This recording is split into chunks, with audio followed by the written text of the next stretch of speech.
फजर की पढ़ो, हर बार 300 साल तक अल्लाह की बारगाह में रोने का सवाब मिलेगा। अल्लाह अल्लाह।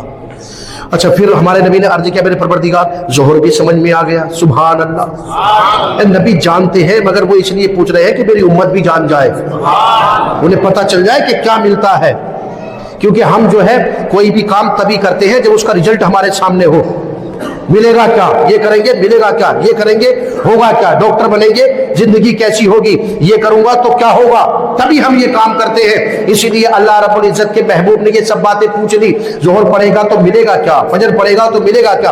अब असर की नमाज का नंबर आया। मेरे परवरदिगार, ये असर की नमाज तो बड़े नाजुक टाइम पे है, थोड़ा सा टाइम रहता है, ज्यादा टाइम नहीं रहता मेरे परवरदिगार, लेकिन उसमें इंसान अपने यारों रिश्तेदारों में उलझा हुआ होता है, दोस्तों अहबाब में उलझा हुआ होता है, और ज्यादातर ये टाइम खेल कूद का होता है। मेरे परवरदिगार, ऐसे वक्त में, असर के वक्त में, अगर कोई मेरा उम्मती अपने घर से चलकर नमाज पढ़ने के लिए आएगा, तोहफा क्या मिलेगा उसे।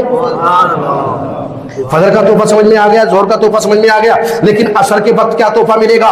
तो मोहब्बत से कहो मचल के सुभान अल्लाह। तुम्हें बताऊं, अल्लाह के नबी ने जब ये सवाल किया, मेरे परवरदिगार क्या मिलेगा, नाजुक सा टाइम है, थोड़ा सा टाइम है, तो अल्लाह रब्बुल इज्जत इरशाद फरमाता है, मेरे महबूब, ये असर की नमाज पढ़ने के लिए जब तुम्हारे उम्मती अपने घरों से चलेंगे, मेरे दरबार में आएंगे, मेरी बारगाह में सर को झुकाएंगे, तो आप जानते हैं कि ये सवाब मैंने हजरत उज़ैर अलैहिस्सलाम को ये नमाज पढ़ने की इजाजत दी थी। उन्होंने ये नमाज पढ़ी थी, और उन्होंने 100 साल के बाद, जिंदा होने के बाद, मैंने जो यकीन और इत्मीनान और ईमान उन्हें अता फरमाया था, वही ईमान आपकी असर की नमाज पढ़ने वाली उम्मत को अता फरमा दिया जाएगा। अल्लाह अल्लाह या रसूल। अच्छा, 100 साल के बाद उज़ैर अलैहिस्सलाम की ये चाहत थी, इंसान दोबारा जिंदा कैसे होगा, तो अल्लाह ने 100 साल रूह निकाल के छोड़ दिया, 100 साल के बाद जिंदा किया। लंबी चौड़ी गुफ्तगू है। तीसरे पारे के दूसरे रुकू में पहला पेज पलटने के बाद दूसरी आयत है, औ कल्लज़ी मर्रा अला क़रयतिन व हिय ख़ाविया, यहाँ से वो जिक्र है पूरा। तो बहरहाल आप जिंदा हो गए और फिर नमाज पढ़ी खुश होके।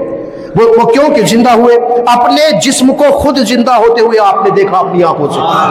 अल्लाह ने पहले आंखों में जान डाल दी, फिर देखा आपने हाथों में जान आ गई, पैर में जान आ गई। गधा उनका मर के मिट्टी में मिल गया था, अल्लाह के हुक्म से वो भी दोबारा जिंदा हो गया, उसकी हड्डियां खड़ी होती हुई, उसका पूरा फाउंडेशन बनता हुआ आपने देखा, उस पर खाल चढ़ती हुई देखी, गोश्त चढ़ता हुआ देखा, और फिर देखते ही देखते उसे अपनी आवाज निकालते हुए देखा, तो बड़ा यकीन हो गया। वो आपके दिल में ख्याल था, बंदा दोबारा जिंदा कैसे होगा, अपनी आंखों से अल्लाह ने सब दिखा दिया, तो बड़ा इत्मीनान हुआ, यकीन कामिल हो गया। फिर आपने असर की नमाज पढ़ी थी खुश होके।